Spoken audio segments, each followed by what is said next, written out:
Welcome to the Sandersonian Institute of Cosmere Studies, where there's always another secret.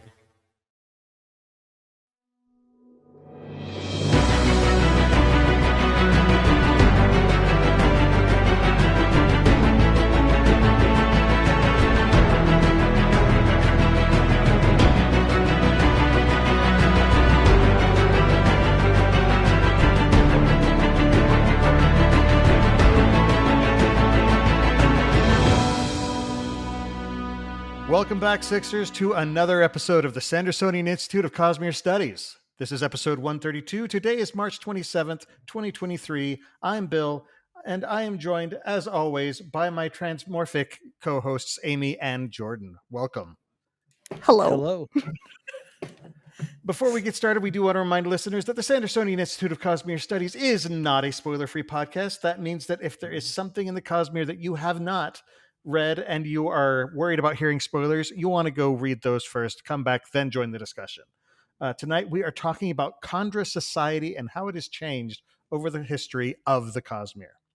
For those of you who listen to the podcast recordings or watch the videos on YouTube after the fact, we do want to remind you, I need to enunciate, that it is possible for our listeners to interact with us live via chat as we record each episode at www.twitch.tv/InkeepersTable. We record episodes every other Monday night, starting at 7:30 p.m. Pacific time, 10:30 p.m. Eastern. So please join us, take part in the discussion, and let us know what you think about what we're talking about.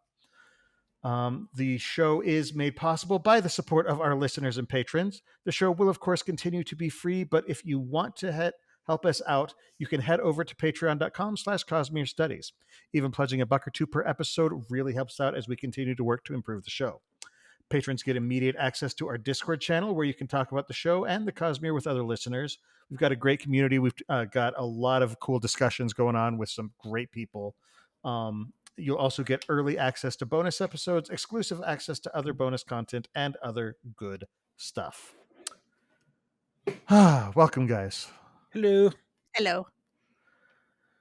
So how are y'all doing? I feel like we don't. It's great. Amy does have a little friend. He's quite thematic. Mm-hmm. If you're not watching the video, Amy is actually a craftswoman. She has made her own Sunni cup from scratch, and it's kind of gotten approval from members of Dragonsteel that have come by the booth. That they liked it. So, except for Kara, she didn't like it. I try to remember if she did. It wasn't that. It's clearly there's baggage because people have tried to get her to make Sunni cups, and she's like, no, because and then she went into. She has reasons, and it's like, oh, okay, well, we put a little bit of a hornet's nest there. But the thing is, Kara liked this one. It's just that she said that she can't mass produce it. She was actually very pleased with Amy's depiction. Was I there? I can't remember if I was there. I can't. This was the first year, I think. Anyway, yeah, but like he would be expensive just because of all the fur. Yeah, like because this is long fur, and then I had to trim it down, and just it's a pain. But he's so cute. It also sparked the debate between people of is Tinsoon more of a wolf or an actual Irish wolfhound, which we found out he actually does look more like a wolf. Yeah. But honestly, again, Brandon is very open to multiple interpretations of his work. Well, and I think there were some, I thought in more recent Mistborn books, there was like a little article in their fake newspapers. And the where it was addressing that. Yep. Yeah, and I'm still convinced it was Tinsoon writing those articles. It's like, it's not what I look like. My ears are pointed, not floppy. Anyway. Oh man. Because we know he doesn't like them. But either way, we know one important thing. He's a very good boy. Very good boy. The best boy. All right. On that note, though, it is time for the Cosmere Thing of the Week. So, Jordan, can you pull up what we have got this week? This comic? This comic. So this time we have pulled up a comic by Reddit user Realm Warden. And they created a comic of, in their opinion, one of the best moments in the entire Cosmere, or at least in Mistborn. And it's the moment where Kelsier confronts the Lord Ruler in the first book. Honestly, I don't really need to go into it that much because you know the scene. I mean, if we're here talking about Kandra, then you know about Kandra. You're familiar with the first book. You know what we scene literally we're talking about. have an entire episode dedicated to this scene. Indeed. Yeah. But it's a really cool comic, and I love that people are making so many different forms of fan art. I mean, Amy's making stuffed animals. This guy is making comics. I love this. I love all the different things that people make. A few weeks ago, we had the modern, like the contemporary, like art, fan art of Adolin and Shallan and Kaladin coming out of a modern day yogurt shop. Was it yogurt? Was it frozen yogurt? Yeah, I thought it was boba. It was boba tea. It was boba tea. Yeah. That's right. With chowta inside too. Yeah, I love the whole. I just love all the different things. So if you all have, cool Cosmere stuff that you see that you'd like us to feature, send it to us at cosmerestudies@gmail.com. We're always looking for cool Cosmere stuff. Also, if you're wanting to relive this moment, episode 44 of our podcast, Kelsier versus the Steel Inquisitor. It's a classic. Was it that long ago? Yes, it was. It's been a while. Wow. It's been a minute.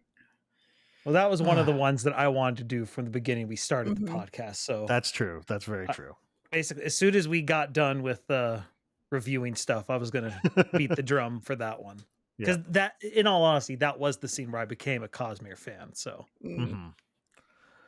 All right. Well, let's move on into Sanderson news.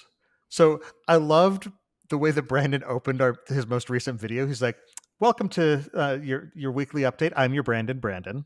And it's just like, okay. So Stormlight 5 is now at 34% as of a week ago, so it's probably a little bit further along.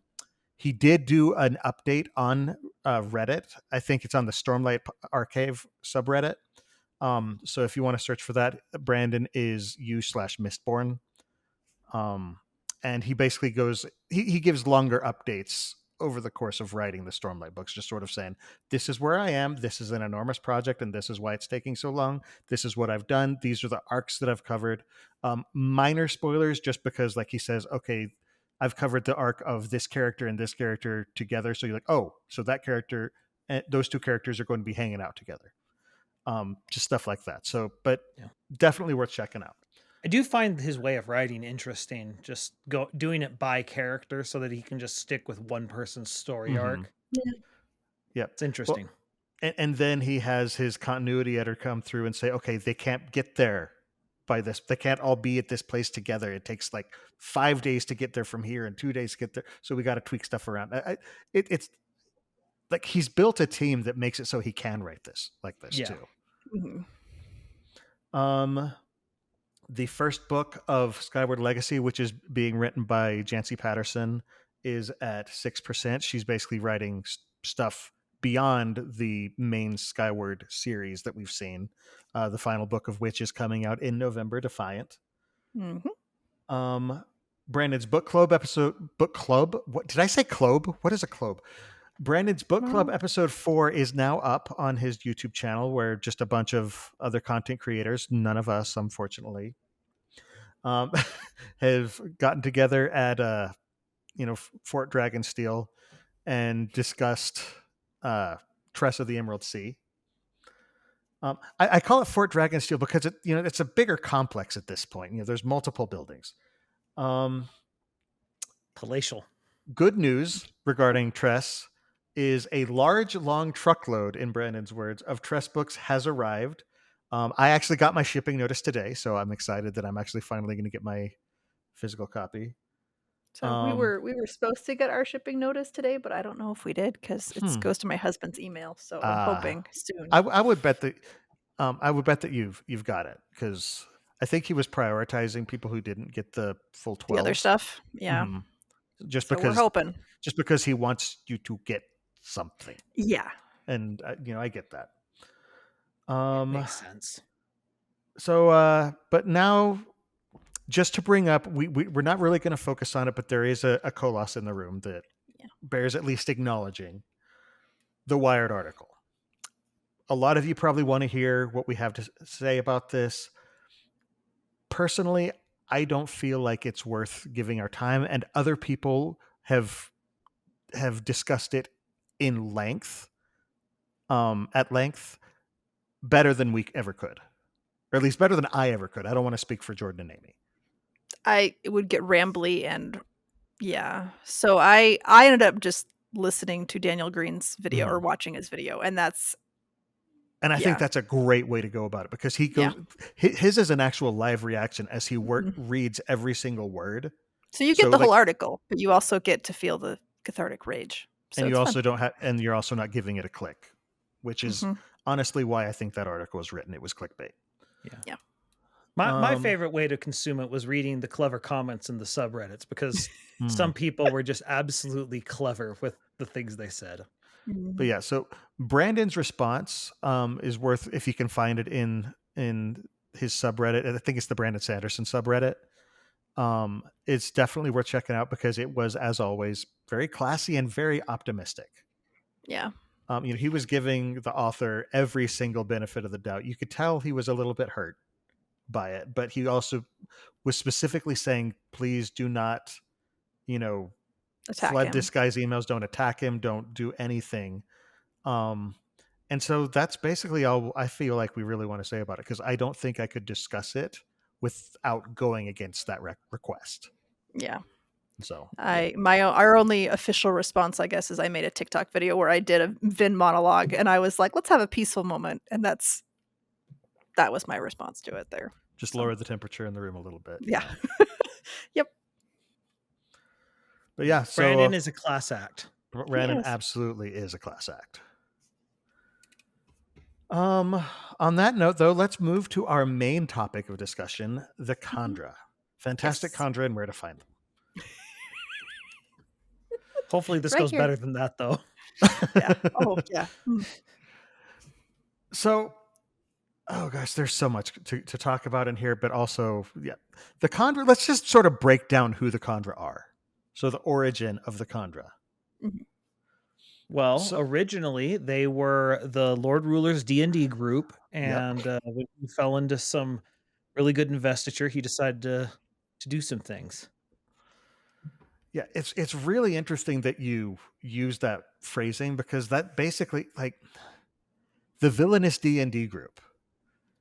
Because in the end, Rashak was a villain, at least on the side, in comparison to, from the perspective of. Oh, he was a villain.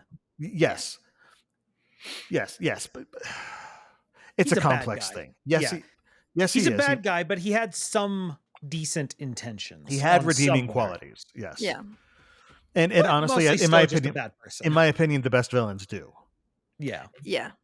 But I like the reference to they were his D&D group, because you don't really think about the villainous D&D group, the good buddies of the guy who ended up rising to become the villain. Yeah. And in true Rashek fashion, his motivation for doing this wasn't altruistic. Oh, not at all. It was because he didn't want anybody to be able to challenge him.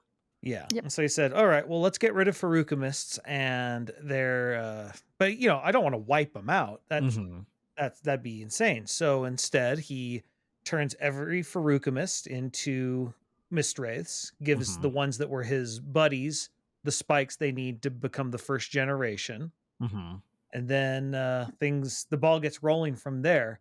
And his mistake there was the fact that he didn't think about the fact that the gene isn't in just the active people, but latently in other terrorists. Yeah, so there were his buddies that he turned into the first generation of the Kandra, and then of course the other buddies he gave allomancy, and never the twain shall meet. Except way later. Yeah. The thing that's interesting, just going with the first generation, and Kandra in general before the defeat of the Lord Ruler, was the fact that the first, like, everyone else had true bodies. The first generation kept their old bones, which is strangely morbid. But at the same time, they remember being human. They want to remain human. The later generations created true bodies based on those human bones. Yeah, because most of them go with human skeletons. Well, human-like skeletons. Humanoid. Yeah. They start to get into some really cool body modification stuff, but being a Kandra is real cyberpunk if you think about it. Oh yeah. Well, and they start making their true bodies out of various materials and stuff, and it's just like it almost is like they're okay. I was gonna say piercings, but that means something different in on Different Scadrial. kind. Yeah. But just they're like their version of clothes, but they're inside. But okay, so let's take a look at mist wraiths then. So the mist wraith, we just got the gelatinous blobs, essentially. Yeah, with random bones and whatever they can grab. Clumps of muscle and goo. It feels like goo to me. Yeah. See, but it is like various muscles as well, and it feels to be embryonic is sort of the. Oh yeah, I could see that. How I view it. Just how they randomly like it is. I don't know if anyone here has looked at it, but if you go inside the Mistborn RPG book, it probably has the most accurate representation of a mist wraith, and it is the most horrifying thing you've ever seen. Oh yeah. Well, because as they travel along, mindlessly, going along and just sort of scavenging and consuming dead animals to subsist on, they instinctively start to adapt them. And so you've just got this, this otherworldly mass of stuff. Yeah, it's interesting. We actually technically have gotten the perspective of a mist wraith because we get inside Milan's head in Era 2 when they remove her spikes. I'd forgotten about that. Yeah, and it's a very interesting and terrifying scene because at that point she's a creature of pure instinct. Only it knows that it's missing something, but it doesn't know what. It's interesting. Yeah. Brandon sort of likes to explore that. He did the same thing with Chiri Chiri, where we get a completely alien perspective. So there's from the book. It's horrifying. It's gross. It's like this. It's the most Lovecraftian thing. I was going to say it's like it's very chthonic.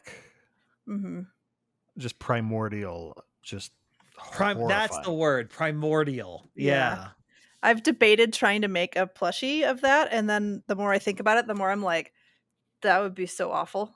So awful to figure out the pattern for it. I feel like I've seen a plushie Mistborn or Mist Wraith somewhere. I think somebody's made one. I think I saw somebody with one at the at Dragonsteel, like at Dragonsteel Con. Could have been. Oh, I could be remembering that wrong, but I feel like I saw that.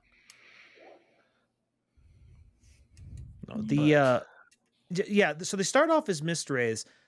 And what's interesting is the fact that these are hemalurgic beings, but they consider themselves of preservation. Yes. Which and is they've always said this, even though they are, like you said, created through Ruin's magic system.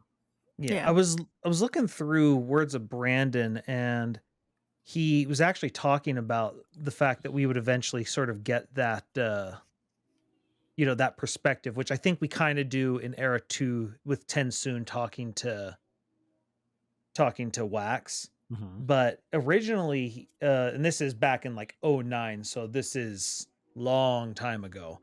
But talk about how he's considering doing an Orsur short story. Just to Orsur. Yes.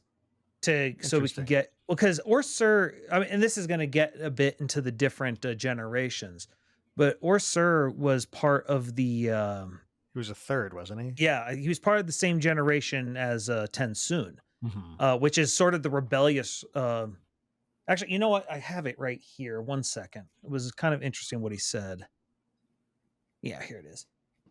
He, talking about Orsur, was a complex individual, a true Kandra in many ways, but also a rebel. It was no accident that he was assigned to Kelsier's team, who were planning to overthrow the Empire.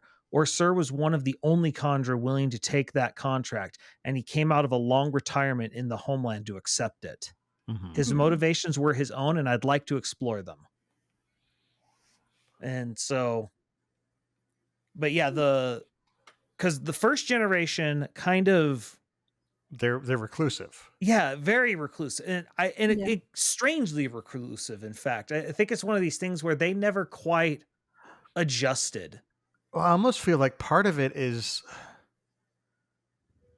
they. I mean, because again, they remember being human, and the memory of Kandra is long. So it's not just a matter of they've lived 1,000 years, so they don't remember. Like, no, they still remember being human. It kind of reminds me of when we re-meet Marsh in the Alloy of Law at the very end of that book. And he's still very much, because he talks about I'm not as good at this as Breeze was. He's still, you're doing my brother's work. He's still very much in thinking about things back then, like stuck in that past, and just sounding very tired. The weight of years sounded heavy in his text, and I think it sounds similar with them. Well, especially with Marsh, but it reminds me of a line from Lord of the Rings where Bilbo is talking about how he feels after carrying the ring for so long, like butter spread over too little bread, or too much bread. Too much bread. Yep. And it's just like, because he is spread very thin, and their life is artificially extended. They're not meant to live this long. Particularly the first generation. Now, the later generations who have been mist wraiths for longer, essentially, and had the opportunity to forget, are less, they don't remember being human. Well, and I think another thing, because the whole thing of, it's weird because this is the whole thing with the Kandra is the fact that they were put there and they had what was it called? The resolution. The whole thing that at some point the Lord Ruler was going to call due, and they had essentially the only heroic form of a suicide pact I've ever seen. And that's what it was. And I think it's interesting because the way the second generation acts, because they're always in charge and the bosses, and they don't seem to have the weight of years on them the way the first generation do, even though they're only 100 years younger, which relative to 900 to 1,000 years, what's the difference? But we do know that Kandra memory degrades quickly when they don't have the blessings. Yeah. And so what makes me think is, like, even though they all knew about the resolution, it was only really real to the first generation, because they knew Rashek, and they knew, like, this is a thing that will happen. But to everyone else, it's this thing that they're told, at some point we'll have to do this. And I think the seconds had a lot of, we're going to live forever. And it's like, yeah. No, according to your own promises, you're not. And it's really kind of morbid the more I think about it. Yeah. Because I remember the seconds were bossy and always thought they were in charge. And the fifths were sort of their, the ones that they raised to sort of be their enforcement arm. Which, the idea of an enforcement arm for a race of people who can turn off pain is interesting. Yeah. The other thing about the first is, we know that in the early years of the Empire, they attempted to blend into society. They tried to actually go out and just live among humans, and it freaked people out. They demonized them. They attacked them. And so they retreated, and that's when they came out with the contract. For the first generation in particular, they were probably the ones who first started trying to blend in, and formed the contracts. But they also are the ones who remember not just being chased out, but being rejected by their own. Because again, they remember being human. Mhm. And obviously they probably want to return to what they left behind. And they were rejected. Yeah. So that would hit harder if you'd lost your memory, like we surmise about the second and third and fourth. Yeah, and the everybody first else. generation is a fascinating concept. Well, and that's the other thing that separates them. They have their own identity. Mhm. Whereas all the generations afterwards, they spent so much time out amongst the humans and learning to mimic that they're sort of this, like, they're separate because they Mhm. were a person before they were a Kandra. Mhm. And so trying to take on other people's identities would not come naturally to them as it would to their, I guess you'd say their progeny, kind of. Mhm. Yeah. I don't Because know, the it's progeny are more of a blank slate. Can we talk a little bit about how this whole mimicking works, the mimicry? Because they basically are only able to mimic something if they have consumed it. Yeah. I think that's an it interesting feels idea. like Brandon watched The Thing and then said, "How do I turn this into a heroic version?" Except the thing about this is because they're sentient, more sentient, it seems like it's a conscious, like it, and when we've watched the transformations, it seems like they're consciously doing it, which means that they have perfect memory of what they've eaten, not just the taste, but the complete makeup of it. Yeah, although it takes practice to get it correct, because that's something that Mhm. Tensoon talks about. Like, do you know what a pain it is to try and get these hairs to line up? To Well, line right. hair is Which, I mean, I guess you would hair know is the about one that, thing that Jamie. Yeah. Yeah. Cutting this thing out was such a Mhm. pain. Oh my goodness. Yeah, Oh. hair and appears to be one of the hardest things, but it's just sort of, that means you have to kind of like the sensory concept and the mental action of that. I feel like it's fascinating because just think about like the last time you ate an Oreo. You ate an Oreo. Could you now remember with exactness the form of that Oreo, so enough to where you could duplicate it flawlessly? I don't know, Bill, but I've eaten enough Oreos that I'm starting to look like one in the midsections, and it's a problem. Hmm. But no, there's a definite weird. I mean, and it's all due to the fact they're sinews and muscles, Mhm. and they have a That's the other thing. Yeah. distributed nervous system that they can turn on or off. Yeah. Ugh. So it's not just their goo. It's like you said, sinew and muscle. Mhm. And so it's like Well, and like there's definite like mass to them. I mean, we see Mhm. Milan, you know, she is, no matter what form she takes, she's strong. Although she says she likes doing larger people because that lets her hide more muscle underneath, and she likes the feeling of being nice and strong by having all this extra muscle on. Oh yeah. Mhm. So she is always someone really tall. Mhm. And then, well, and then So there's the what happens weirdness. to what happens to the extra mass if they do pick somebody who's a different size? I think they just compact it more because they don't have to worry about digestive systems and whatever else and all the See, extra. I feel like Like- if that's the case though, Milan might enjoy being somebody short because then she can wallop somebody out of Well, nowhere and it's just, Well, I think they But can then she's not compact it. intimidating. I think they can compact it some, but Mhm. you also see them like when Milan works on Do they just shed mass, or? Marassi. Well, I think if I don't have any proof, I don't remember a scene of it. I get the impression there's only so much muscle they can fit into a into a Right. body. Mhm. Now, Yeah. obviously, because they can twist things, they can definitely mess with it as much as they want, but Right.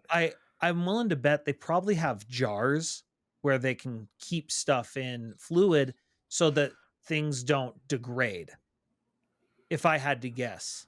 Hmm. Now, it's probably safest to keep it inside your body, but if you have to mimic someone way smaller than your current body, you might be forced to do it. I Hmm. almost feel like they shed it because, and then they, as they eat other things, they of course recover mass. Yeah, I guess I could see that. So I almost feel like they just sort of slough it off. Ugh. They're also really, really gross. You choose words that just keep making me want to like. Well, but this is But part of they're their. effective. They're the right word. They're So Kandra. I Everything know. about them is kind of I know, but I'm kind of just gonna hug the squick-inducing, but plush they're one awesome. because they're cool. But oh my goodness, it would be a visceral experience to watch one that I don't know that I'd actually want to experience. What if his Kandra, leg just I mean, popped shit. off while you were squeezing it? Oh please no!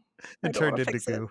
Well, Please but that's no. actually something talking about the different generations. So that we've talked a lot about the first, but the younger generations are different than the older generations within them because the older generations have gone out on more missions than Mhm. than the younger generations, and the younger generations start forming their own version of society Mm-hmm. because they're they're not out and about all the time, and Contra civilization is actually able to start forming a little bit, and it's I remember Tensoon thinking about that with Milan, who Brandon clarifies in Words of Brandon that Tensoon's sort of her father, Mm-hmm. in the sense that like you're assigned someone to raise, and Mm. the seconds were purposefully not letting third generations do any of the raising, but there was some fuss brought up Mm-hmm. and some political maneuverings, and so she has this big hero worship and almost crush on him as well, and because He she was views his him. Padawan. Yeah, There we go. A ward or an apprentice or something. yeah, and but it's interesting because these other generations, they don't have the same thing going on as the older generations. Well, it seems kind of like the concept of it's expressed in Jurassic Park, where they talk about scientists come in and start building their science on the work that other people have done, but it's stuff that they just learn without actually having to work for it, and so they view it differently. It kind of seems like Contra society has grown in a similar way, Yeah. where each generation they have a lot of information presented to them without the context that information was gathered in, and so they come to various conclusions based on it moving forward. Well, and there's also a weirdness because they all come in at the same time every 100 years. Mm-hmm. It's more like Yeah. a graduation class than Mm-hmm. Yeah. Well, to the point where they ask the Lord Ruler for a certain number of spikes, and he gives them to those people, to the Kandra, and they create more Kandra. Well, and then interesting with the Mhm. spikes is the fact that they don't know how to get them. The Lord Ruler provides them.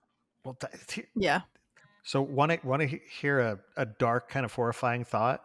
That being, That means that each 100 years, now either it's gathered over 100 years, or every 100 years there's a mass killing. We don't know because no, we don't. But because I was reading about that Because I'm like, well, each at of those this point, spikes is a death. is Well- a person. Yeah. yeah. Well, and so there's a weird thing going on with that in the Kandra because, well, for one, there's only the 4 blessings that we know about. There's okay, One of which was tacked on at the end. yeah, that was stability. Was That's that stability. one? And apparently Les used that one, but But again, that's mainly because Brandon realized that he didn't have it didn't fit within the balanced magic system with just the 3, and so he needed another mental. But there's some interesting things there. The fact that they don't know how to get the spikes. Brandon has said they have an inkling of how to do it. Mhm. Now we know that the killing part isn't really the part that requires any sort of expertise. That's the Yeah. that's the easy part. But you'd think like, oh, but even now, shouldn't they now know how to get those spikes? Like, isn't that kind of Well, obvious? I think it's specific, like the specific kind that are used for the blessings. I mean, it's just copper, iron, tin, and It seems zinc. like, but it seems like there's something special that's done in the creation of the blessings. It doesn't seem like it's any different than the creation of the pewter spikes of the Koloss. I don't know. like with humans, the bind points matter so much because where you stab it affects things. Right. But not with Kandra, because Kandra don't have traditional bind points. They can move their bodies about. This seems like you just because we see that with when Milan gets her spikes back, Wayne just drops them right onto her, and she immediately just eats honestly, them and knows I what to think do with them. it's very, very possible, honestly, very likely that the Lord Ruler has specifically kept this knowledge from them. Yeah. Well, You know, yeah, specifically just because he controls them. He is the one who controls their population. yeah. Well, and it's also there of preservation. Even when we get to Ulam in the far future, he talks about how, I have to stay neutral. Like there seems to be, they're very hesitant to kill. And so I think it could be a situation where they kind of have an idea how they could get more, but one, there's a problem. They're this nigh immortal race, and they know, if we start making more of us, that could become a problem. Yeah. But also, if we do that, we're gonna have to kill people, and we don't like doing Moral that. quandary, yeah. And so they might have an inkling, but they also might not want to. Even though they've been freed, from the whole contracts, this is not just 1,000-year-old society. These are centuries-old creatures. So it's not just, their society has been like this so long, so they're not going to change, because societies do evolve. But these are the same individuals. And, so they still have that aversion to killing. And so I don't think that's really gonna change. Exceptions like Pa'alm excluded. Well, and then Dysgraphic Programmer asks in chat, are wild Mr. Race still a thing? And last I looked at it and I just double checked.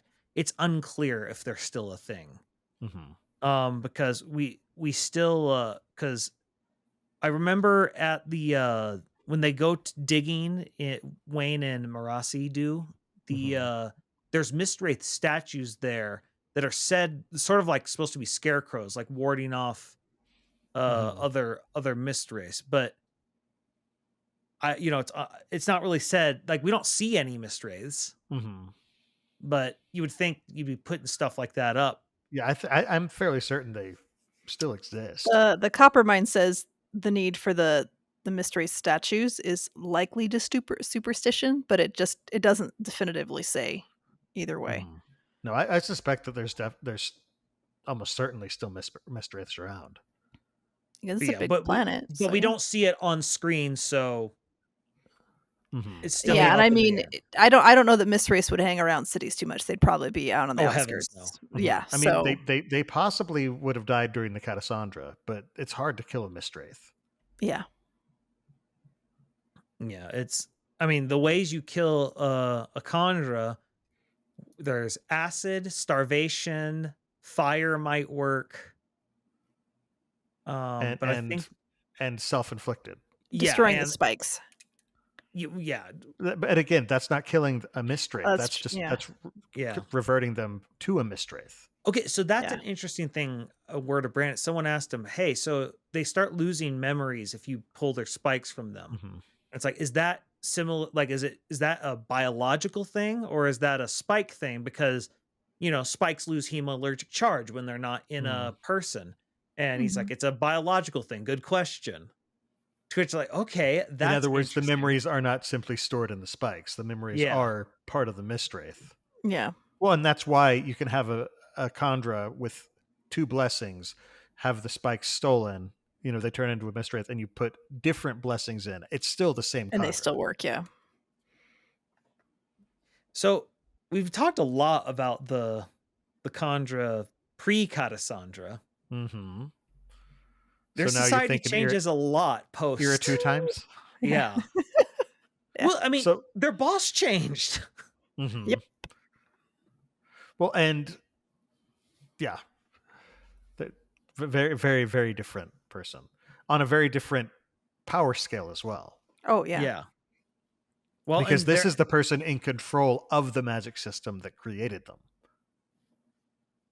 yeah, and it starts to before they had to deal with the father, the Mhm. you know, Lord Ruler, yeah. the Lord Ruler. But this is a new guy. They don't got to deal with him, but they got to deal with him. He literally can control them like puppets, and we see what that does to Mhm. Bleeder. Yes. And Yeah. it creates some moral quandaries because they can hear his voice, whenever he wants.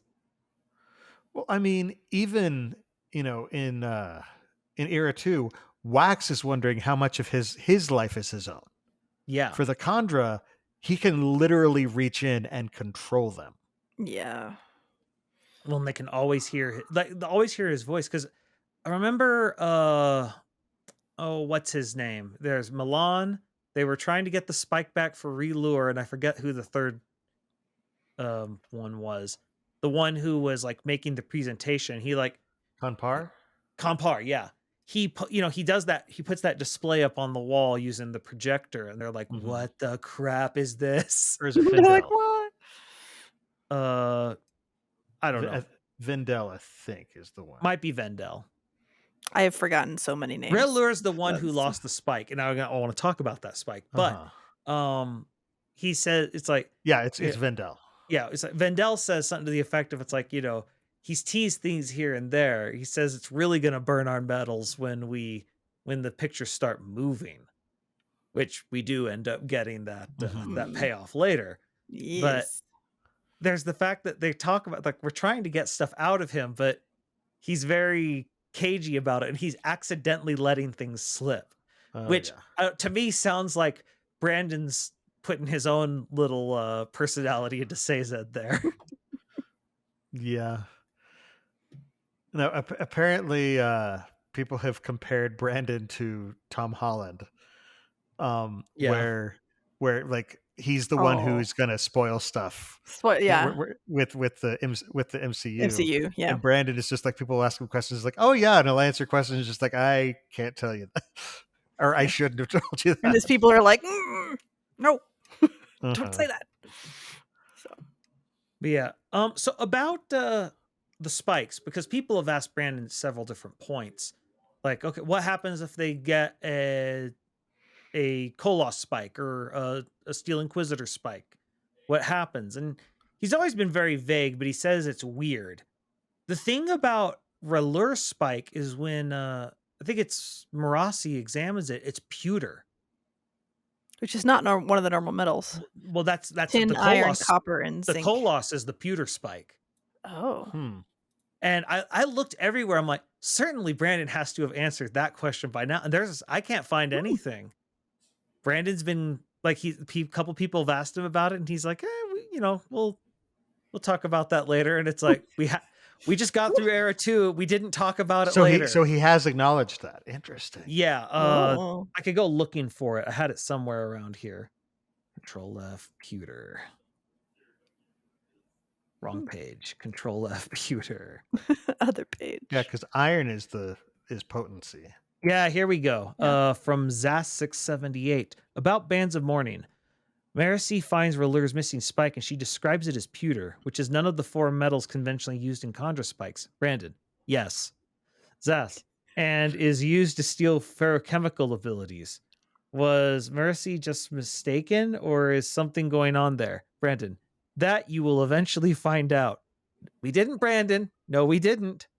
2016 Brandon's a liar. Well, I mean, there's still Era 3 and Era 4, so you never know. And possibly Era 5. Or any other side projects. If the Cyberpunk era happens, then it... Yeah, and then a couple days later, someone asked him, "What are Relure's spikes made out of?" Marasi thought they were pewter, but that doesn't make sense. Brandon's answer, it doesn't. And that's all he gives. That would be so frustrating. What a troll it is. I love the man. Oh. I imagine just sitting there, just giggling to himself. Giggling into his tweed jacket. Yeah, no, and just there's some interesting things that there's still more going on, like the fact that we know Bleeder was able to steal uh ferrochemical and allomantic abilities, Yes. which obviously there's something going on with the Bovidin spike, but it's implied that it's not that lets her do it. Like exclusively. Yeah. And so what's going on there? What's up with that? Basically, they've been, because again, the Lord Ruler has been suppressing technology. He's probably been suppressing technology on the Kandra side as well. And so they're making advancements at the same time as humanity in a very different kind of science. Yeah. Well, so in the talking about the different blessings that the Kandra get, apparently back in 2012, Insurrectionist Fungus asked, "Are there more kinds of Kandra blessings than just the 4 we've seen?" I'm and sorry, he said, I'm not focusing on yes. what you're saying. I'm stuck on So, Insurrectionist Fungus. It's a fun name. Anyway, but yeah, Sorry. but Sanderson says like he's potentially, yes, there are other blessings. So that was way back in 2012. So Good question, Insurrectionist Fungus. good job. Rebel Mushroom. I fear nothing. No, the blessings thing is an interesting situation just because there's only 2 of them, specifically just so that Ruin can't control them as easily. But and we know they can function with only 1, but not well. Yeah. But it's just interesting to me that these creatures of literally born of death, of like twice over, because first there's the death of whoever the Terraceman was that to create the Mist Wraith, and then there's the death of the human used to create 2 humans actually to create the 3 deaths. The spikes. Well, yeah, and not to mention, even as a Mist Wraith, they're scavengers. Yeah. And apparently they like the meat death. nice and dead, nice and rotted. Yeah. Well, because it's more flavorful. Don't look at me like that. they like aged cheese. Well, and that's also the start of showing kind of the alienness of the Kandra, is the conversations with Milan. Because Tensoon's still very, you understand him. Well, and again, that's something that Brandon has done since the very beginning. If he's introducing a new culture, he teaches you about the culture by showing you the exception. Yeah. Yeah, it's like the in statistics, disproving the null hypothesis. Yeah. He's like, they're normally not this. Yeah, because Sazed's like that. Sazed's that. Human was that. Tensoon. Zeth. We see it across all of his series. It's something he goes back to over and over again, and it's a very useful tool. Yeah. Well, and then there's but I like doing that with first because Milan's hilarious and a shameless flirt and like also creative with what she does with her body. Like she has in spare aluminum bones, which first of all, in the era she's in, that's expensive. That's an expensive set to have. Do you know what that reminded me of the first time I read it? The Terminator?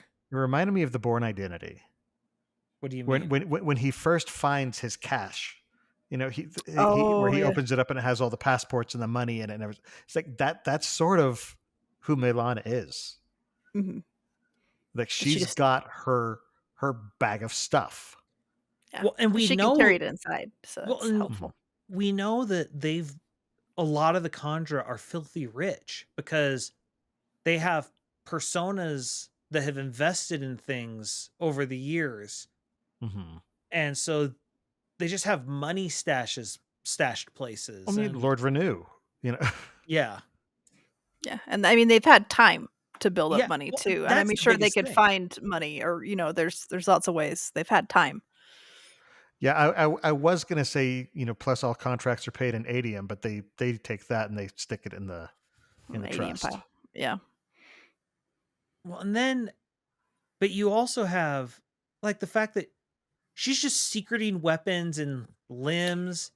I think the first time we see her fight, I think she like literally reaches like into her chest and pulls out a revolver. Yeah, she opens her. Yeah, her sternum. Like it opens up like the scene in The Thing, except instead of eating someone's hands, it's pulling out a gun. Yeah. Which it's remarkable that gun still works. She probably could have done something to make it stay dry. She made a bubble around it. Well, she also has like a canteen in like her leg. Her brain is in like a protective case somewhere in her body. Yeah. It sounds like they don't put their brain usually in their head because it's more vulnerable. So they're like, well, I can put it wherever. Doesn't matter. Well, why would you put any important I mean, think about it. Like, what organs do humans have that aren't encased in, like something bony? Like most, other than the reproductive organs, basically everything else. But everything else, like, so your guts, but your most important systems are the lungs, the heart, and the brain, and all of those are fully encased in bone. In bone. And so why, if you have the option, why would you leave it vulnerable? Mm-hmm. Well, and then you get into the weird crap they can do with their body interacting with other people's bodies. Like when Milan was working on Marassi, because she had that I can't remember what injured her. It was in Bands of Mourning. Oh, goodness. Oh, she got shot. Yeah, it's probably getting shot because, I mean, she got shot because she has that whole thing. It's like, I got shot. I thought that would hurt more. Oh, I'm going into shock. Huh. Oh, that's a problem. Cool. Statistically, people who go into shock are like, she's like, this is bad. I shouldn't be thinking about statistics. This is a bad sign. And then you find out, like, because she thinks she's going to die, and Milan starts working on her and like somehow like replicates her own cells somewhat to create like stitching to stitch her gut back up. And then she like spits out stuff out of the plane when they're escaping. And she's like, wait, you ate some of me? It's like, it's only a little bite. I had to replicate your... Yeah. Just a little. Just a little bit. But so they clearly have some sort of stem cell thing going on with their own cells that they can duplicate your cells, which is, that's not horrifying at all. No. Yeah. There is some weird stuff going on with I don't understand how it works, but yeah, like if it's a good thing that they all seem to not like to kill things because they are truly horrifying. Oh yeah, very effective. All right, well, we should probably stop for a break for a little bit, but we'll jump back in the discussion afterwards. See you in a sec. All right, and we're back. So previously we were talking about a lot of stuff going on in Era 2. Are y'all ready to move on to beyond Era 2, or sort of the ending of Era 2? Because things kind of change right at the end of the Lost Metal. Yeah. Sure. So because we get a little bit of a shift, and Milan takes off. I mean, I guess not happens earlier in the Lost Metal, but we get a perspective from her at the end of the Lost Metal. Yeah.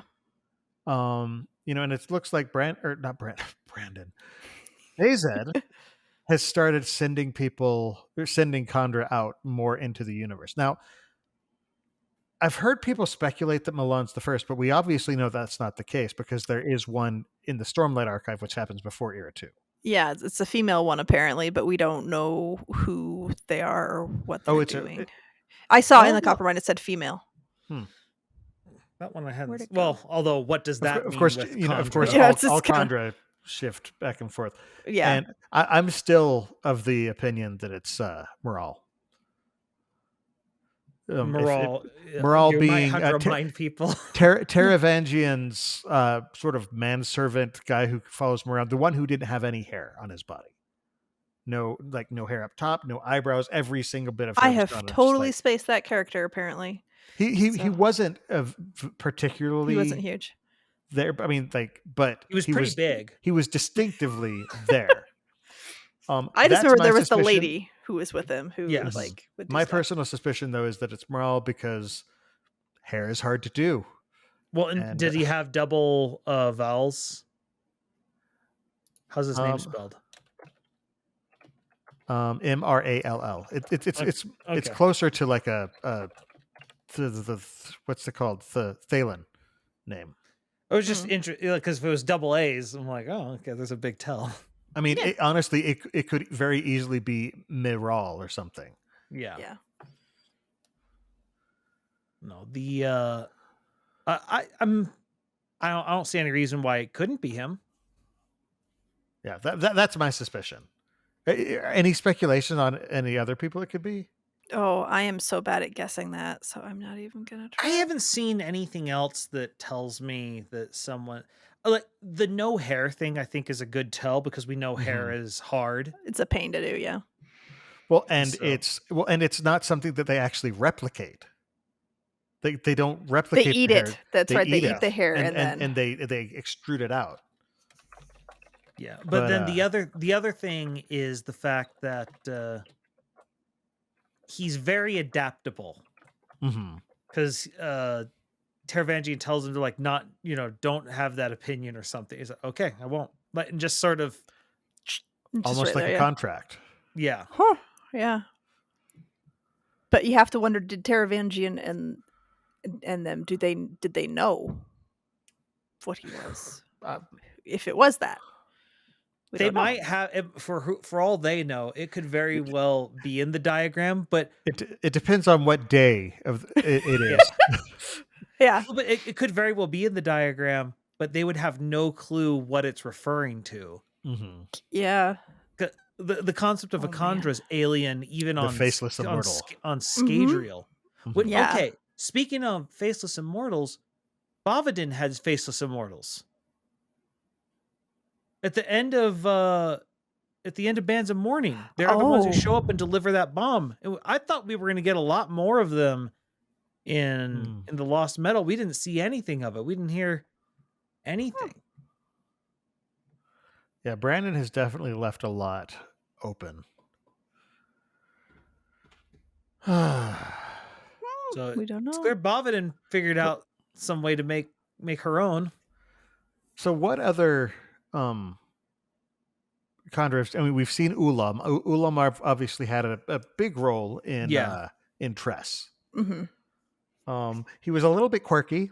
Yeah, he's a collector. He's just sort of talks about the advantages of extra thumbs and ears and obviously Pa'alm, which is Lessie. Yeah. Pa'alm. She's kind of broken. Milan. Oh, the list. Tensun and Ursur. There is a list of yeah. There's Kanpar, and he was second generation. I think I looked it up. Yeah. Was he the one who? He was the one who talked on trial. Yeah. Like he was the one who was really antagonistic towards him. Yeah. He's the one that he's the one everybody wanted to slap. He is an administrator who spends most of all of his time in the Kandra homeland. He believes that all members of third generation are miscreants. Yep. So.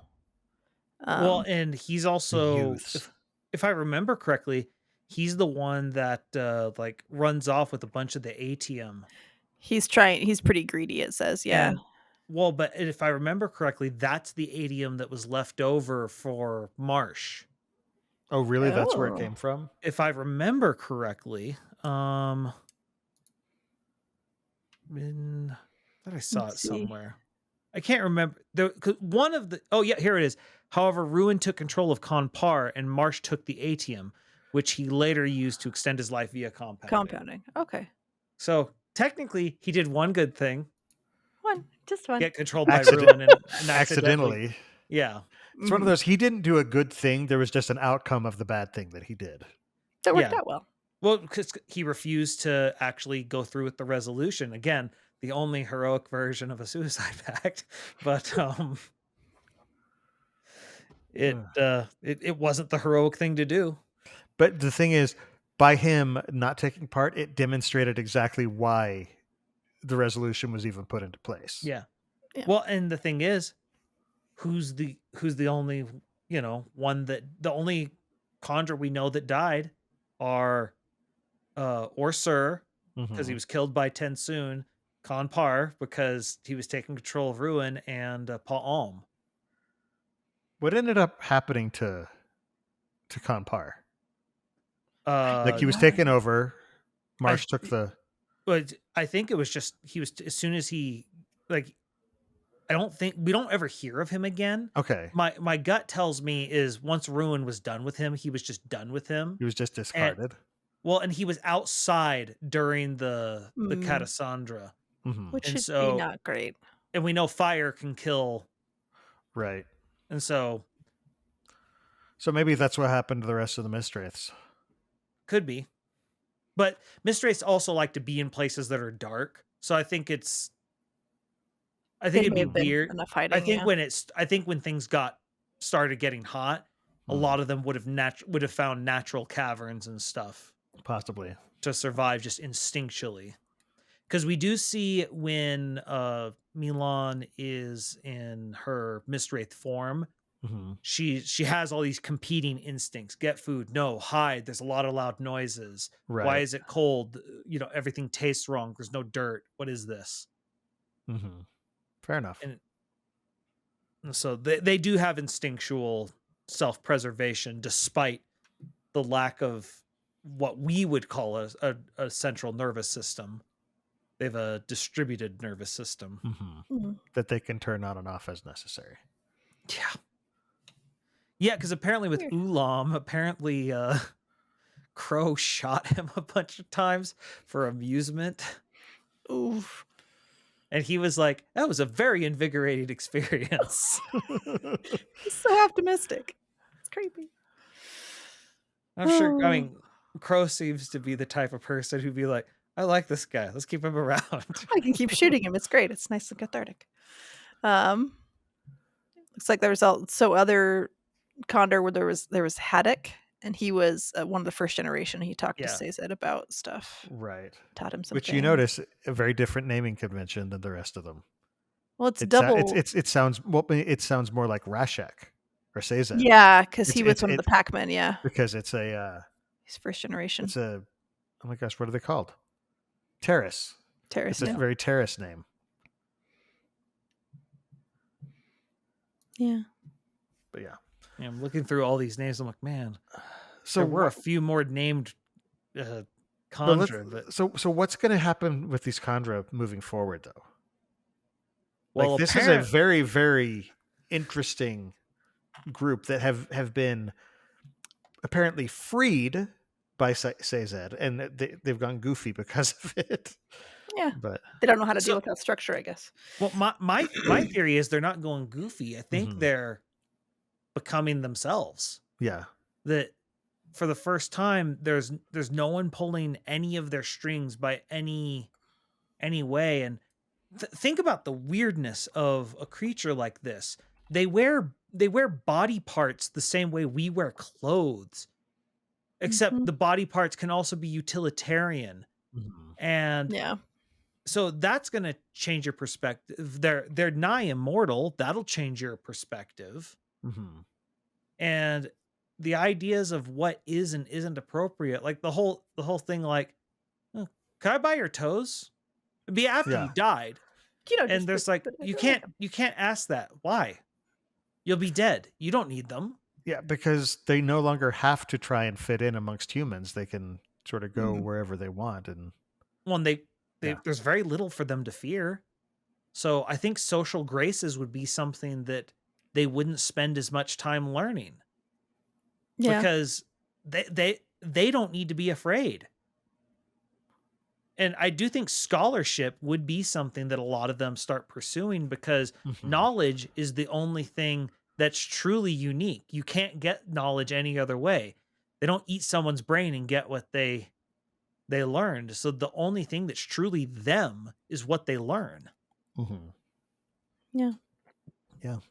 And apparently Ulam's a really good doctor. Hoyd says he's the best one he's ever met. And Hoyd's lived a long time by Tress of the Emerald Sea. Again, when you have this perfect recall of anything that you eat, once he's consumed a human, he has a deep and just detailed understanding of the human body.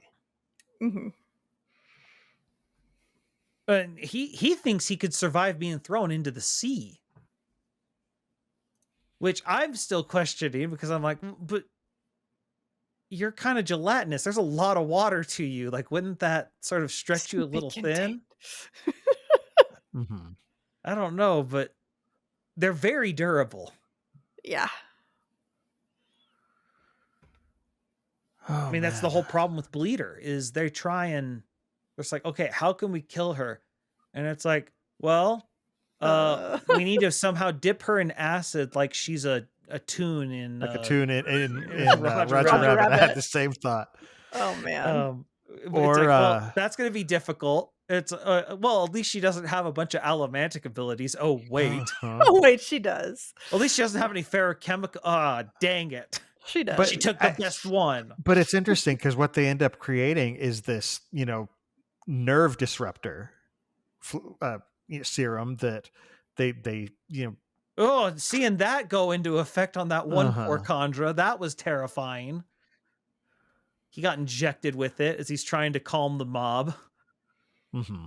And his body like but shakes. It's an interesting thing because again, it's interesting that Brandon sort of thinks about this kind of stuff. It kind of reminds me of in Batman the Animated Series, where Batman has contingency plans for each member of the Judgment or of the Justice League. Yeah, where Brandon kind of does the same. League is definitely the less interesting version. Anyway, just all catty and just. Are you kidding? I was thinking like Judge Dredd type stuff. That's I was thinking like you're gonna go fight crime in that. But anyway, so it's Brandon seems to have a similar thing. It's like, okay, if somebody had this power, how do you stop them? He explores it in the Reckoners. He explores it in Mistborn against the Kandra. He explores it in all these various ways. The Lord Ruler. Mm-hmm. It's like if you have someone who's with Miles 100 lives, how do you neutralize and defeat this, insurmountable foe? Yeah. And with I haven't thought of those terms. That's a good point. But again, it's like in this case with Palm, it's we need to disable her, or we need to get another spike into her so that Sazed can exert control. Neither of those is killing her because she's very, very difficult to kill. And so it's how do we neutralize the threat? Yeah. It's like one of your what is it? SCPs. SCP. Yeah. Yeah. What's an SCP? It's it is a crowdsourced universe. It's a can of worms that we really can't take time for. It's really interesting. Don't delve into it before bed. You'll have nightmares. But okay. The no, I mean, these are like, I seriously keep going. I hadn't thought about it until this conversation, but they really are the thing from the thing. Mm-hmm. Except it's an entire society of them, and they're actually kind of friendly. Mm-hmm. And that's an interesting twist. Most are friendly on the blob, the blob from outer space. But he's done a great job.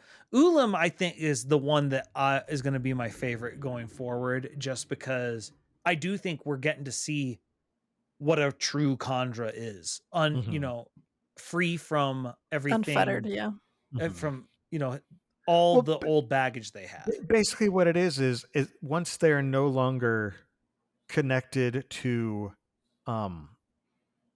human society, how does their society then evolve without that tie? Yeah. The same, you see similar things happen after great migrations. I mean, watching the United States and England diverge, it's a similar thing where there's no longer that specific tie where it has to be this. Suddenly you start developing these very different societies. Yeah, because even with the later generations, while the first generations were and the second generations were still there, it was still a fairly rigid society because they have their whole we have to stay here. This is the contract. You have to go by this. And even after Sazed takes over, they're still living a fairly rigid lifestyle because they know they can't truly interact with human society because they just live by completely different rules, and they're now of harmony, and they're trying to guide humanity along, but not too much. Just a little guide nudge casually here and there. They're essentially serving as his priests. Yeah. Yeah.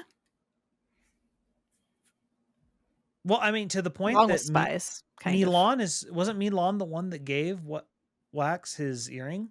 No, it was Vendel. Yeah, It was. Yeah. I was thinking it was Vendel. I'm looking at the Coppermind. It was Vendel. But it's just one of those things where, like, and that's weird. Like the whole, because Wax and Paalm both have existential crises around this. Is choice real if God is trying to guide me? And it's like, oh, that's a can of worms. Right. I think y'all are both right. I think Milan gave it to him the first time, and then Vendel gave it back to him. No, well, so in the Coppermind, it says Vendel tries to give it to him, and then he gives it to Marasi, and Marasi. Yes, but the very first time he got his earring. Oh, okay. When he originally, I think it was. You're right. I think it was Milan who gave it to him. It's possible when he first got an earring. But yeah, it's that, like, it's one of those existential questions of what is free choice. And that's not an easy question to answer. Because, there's entire, theological societies built up around that very thought of what does it mean? And I think the Kandra, on some level, hadn't thought as much about those things early on because it's like, okay, we have the contract, we do the contract. And it's only now that they're free from Harmony's control, whatever that means. Yeah. Because, because that's the thing. He doesn't say Harmony's control. He says Sazed, which you're just like, I don't know what that means. I don't know what that means anymore. The words have to be very specific. Yeah, and I don't know. I just think Ulam is going to be more of what we see going forward, which is going to be kind of socially ingracious, but otherwise pleasant people.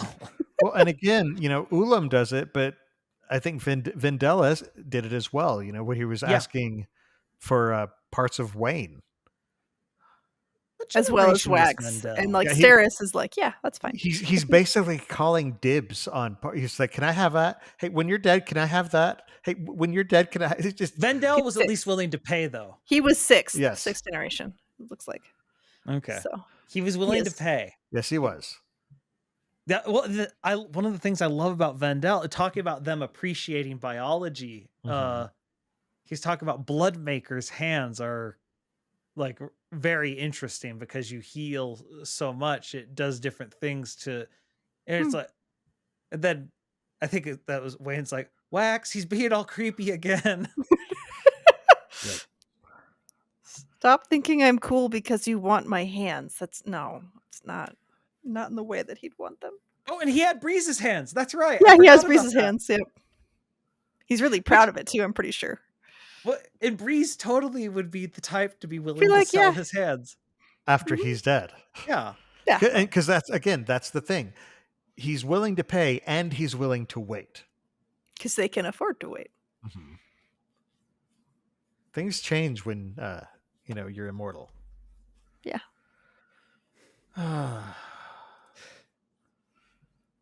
Any other predictions about what's going to happen with the Kandra? Well, what about crazy outlandish predictions? Well, so we now know Milan is going out there to be an official representative. In Roshar, but he's kind of his emissary. Well, and there's something to be said for that, because what does it mean to be his emissary when he doesn't even know what's going on with himself? Yeah. As for out there predictions, I think it'd be pretty cool to have somebody like try and punch a Kandra and their hand just like goes inside the Kandra and then is stuck. I think that'd be kind of a cool visual in a fight. Back to the thing. Yeah, back to the thing. Don't know that it'll ever happen, but it's fun in my head. It was a little bloodier in the thing. Oh, I'm sure. Yeah. The guy did get the hands back, but yeah. That Cosmere chick in chat, she says, "I wonder what role Kandra will take in the Cosmere space age." And I have a feeling it's going to be important because they are immortal, whereas others are, effectively immortal, whereas others are not. Like they can afford to be patient, and so I could see them becoming, because again, the whole thing about them being explorers, like I could see them totally going out there and just being like, as long as we have enough food, which for them, food is just, rotting creatures. Yeah. And so they could go for much longer than everyone else out exploring space. Mm-hmm. I think the direction for them is to become sort of a scholar society. Because they are afford to, yeah. Yeah, because they're untethered from a lot of worldly needs that every other society has to answer the questions. All right, how do we eat? How do we survive? And how do we make more? How do we do and so they don't have to make more. They don't have to pass their genes on to the next generation. Their eating is really easy for them. Anywhere there's things that die, they have food. Yeah, and Brandon has kind of, or Seiza has kind of turned them into biological space probes. Where you send them out, wrong, gathering information and just sort of, I don't know. I do think Milan being the first emissary that's going out is a good choice, because she actually still does take efforts to blend in, and she tries to be socially gracious, even if she sometimes does say things that are a bit, in her words, gauche. Does she you said she's a 4th generation? No, 7th, I think. She's 7th. Okay. Hold on, I will look it up. She's definitely after 4th, because 7th. Yep, she's 7th. Yeah, because because Tensoon is 4th. I thought Tensoon was 3rd. Or 3rd, sorry. Yeah. That's why I said 4th. But I know it's further. She's several generations down the line. Okay. She at least tries to be socially gracious. To a degree. Yeah. And no, she knows the rules of society and follows them so that when she breaks them intentionally, people know that it's intentional. Mm-hmm. Yeah. Well, it's because even Tensoon, but it's in a much more gruff way, doesn't like the social niceties. But with Tensoon, it's like it's the same way that Clubs doesn't like social niceties. They're old and they're tired of everyone's crap. Tensoon also never really recovers after losing Vin. No. Like, we see that clearly in Era 2. He's the one who even kind of pushed for Kandra society to start referring to her as the mother, the way they called the Lord Ruler the father. Oh. Yeah. Because she kind of freed them from what he bound them with. Yeah. Well, and the thing is, it's one of the reasons I think people like Sunni Cubs, because within the mythology, within Mistborn, he was Vin's protector. Mm-hmm. And so the idea of these little kids getting their own little protectors is adorable. Well, it reminds me of, there's a board game called Stuffed Fables. And the premise is like, it's sort of like a D&D light style game, except the characters are playing little stuffed animals who are protecting their little girl from the nightmares. That's right. I think I'd heard about that game. That sounded so cute. And that I can totally see Tensoon kind of stepping up and just like, I will protect you from anything that will do you harm. Yep. All right. Well, we should probably start wrapping up. So to our listeners, we love hearing from you. Please keep sending in questions. You can ask us about the Cosmere, or we would love to hear your ideas for topics that you want us to discuss during the show. While you're at it, we'd love to hear your feedback about how you think we're doing, as well as any interesting theories that you might have about what's going on in the Cosmere. What do you think's going on with the Kandra? What's going to happen? What plans does Sazed have for these fascinating creatures? You can send any questions and suggestions in a brief, concise email to cosmerestudies@gmail.com, and hopefully we'll read that as part of the show. You can also reach us by mail at the Sandersonian Institute of Cosmere Studies, P.O. Box 970063, Orem, Utah 84097. We do have our own personal projects going on outside of the podcast. So, Jordan, why don't you start us off? Tell us what you've been up to. You can find me over on youtube.com/splicestream, where I am streaming Amiibo, and I'm going to be taking a break here soon for my Persona 5 content. I love the game, but man, it is so long. JRPGs, dude, they are a thing. But no, we're actually going to be getting a lot more Amiibo content out here soon, because I have found some stuff, taken a page out of Bill's playbook, and going to be interviewing people and doing a much shorter episodes of things. So I'm looking forward to that. Awesome. And Amy, how about you? My Facebook is Coincidence Cosplay and Props. My Twitter is @CoincidenceCosp because my name is too long. My Instagram is @coincidence_cosplay, and my TikTok is @coincidencecosplay, all one word. My website is www.coincidencecosplay.com. So I have only recently gotten better about actually posting, and it's mostly been Jawa content recently. So no, there's actually like BJ Wimpy, I think his name is. He's he seems to be a pretty big Emperor Palpatine cosplayer, and he actually saw my Jawa video and he had commented on TikTok, and so I was really excited about that. Anyway, very nice. Yes, it's really funny. You should go look at it. I walk by it as a Jawa, and it's funny stuff. So no, I'm gonna try and get some work done on actually making Shalon, because I have a friend who's gonna help me do that. So hopefully I will have Shalon soon, and I'm going to be finishing. What do you need help on with it? So it's mostly that my arm doesn't let me do as much, and so I'm helping her. I'm doing a bartering system. She's doing work for me. I'm buying her materials for her to make a new Evil Queen outfit.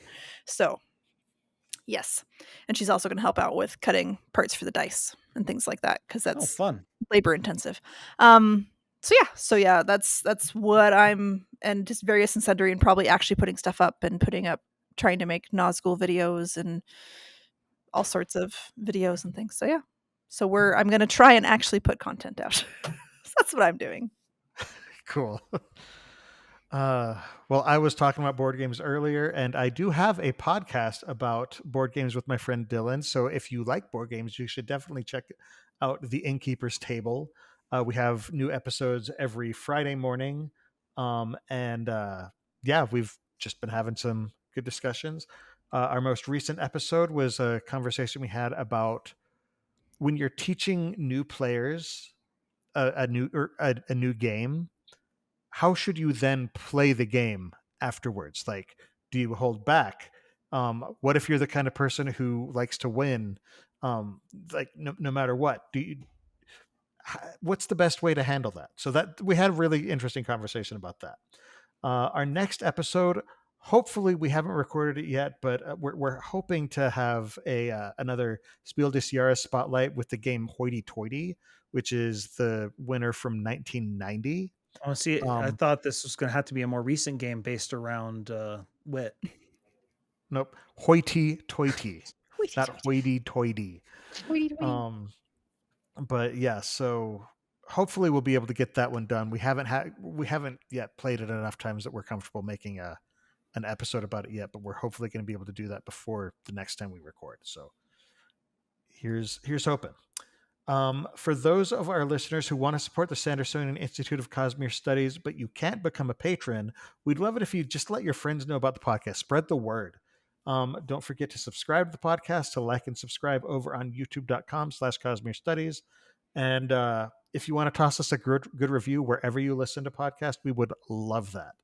Also, if you want to head over to store.streamelements.com/Cosmere Studies, you can buy our merchandise with our logo and cool stuff that we put together. All right. Final thoughts. I forgot to mention it earlier, but I made the last quick six that I did. I put that up live so anybody could look at it now. You don't have to go to the Patreon thing to find the link for it. So Awesome. You can hear me talk about my silhouette cutter. Yay. And speaking of the quick sixes, we have had some of our Patreon has dropped off a little bit, so we're going to be ending that, unfortunately, but hopefully we'll be able to get back above that line and start making them again. Jordan, any final thoughts? My final thought is Brandon has done a good job of subverting the trope of the goo monster, and it's what he's really good at. Yeah, he likes taking common tropes and making them his. He's done it with zombies. He's done it with shapeshifters. He does it with all kinds of stuff. It's kind of great. Yeah, Kandra are just fascinating. I use fascinating way too much, but they really are. They catch your attention. The society that they've built, like the concept of the first generation, and then these later generations that come at exact 100-year intervals. It's an interesting way of designing a culture.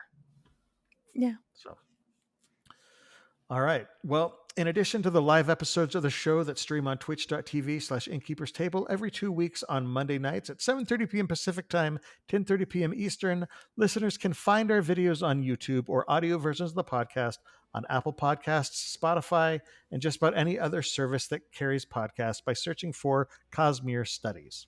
You can also follow us on Twitter, Instagram, TikTok, and Facebook under the profile at Cosmere Studies.